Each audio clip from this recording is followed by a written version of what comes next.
Once upon a time, in the vibrant streets of Porto Alegre, Brazil, a young boy named Ronaldo de Assis Moreira, better known as Ronaldinho, was born with a magical gift.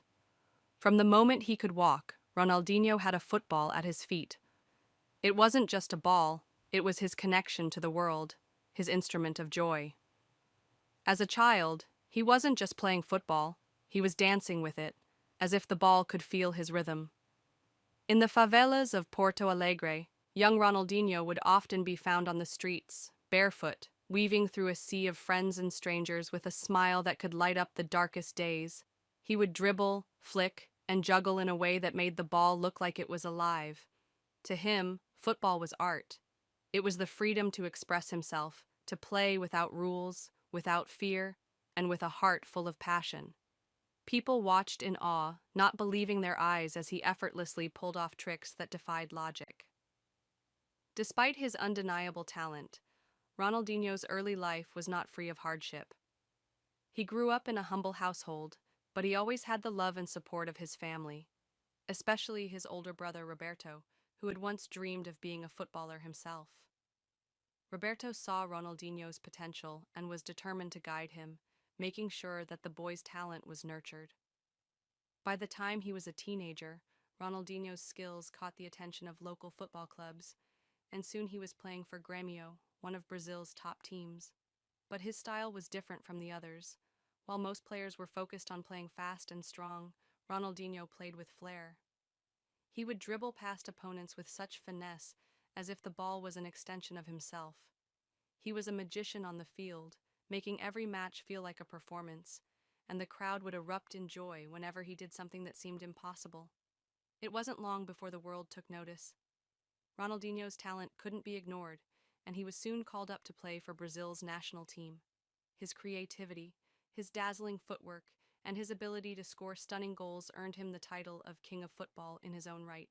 But what set Ronaldinho apart wasn't just his skill, it was his heart.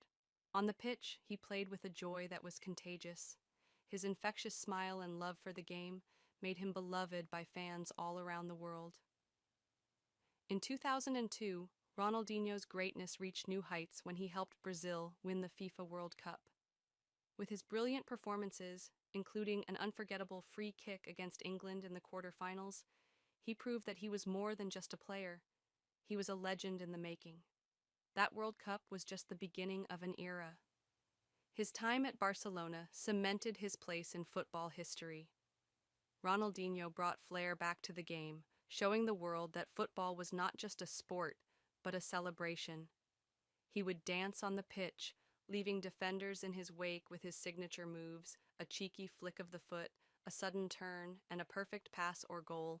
He won numerous trophies with Barcelona, including La Liga titles and the UEFA Champions League, but the most important trophy he won was the Ballon d'Or in 2005, solidifying his place as the best player in the world.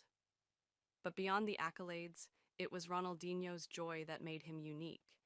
He played the game with a freedom that reminded everyone why they fell in love with football in the first place.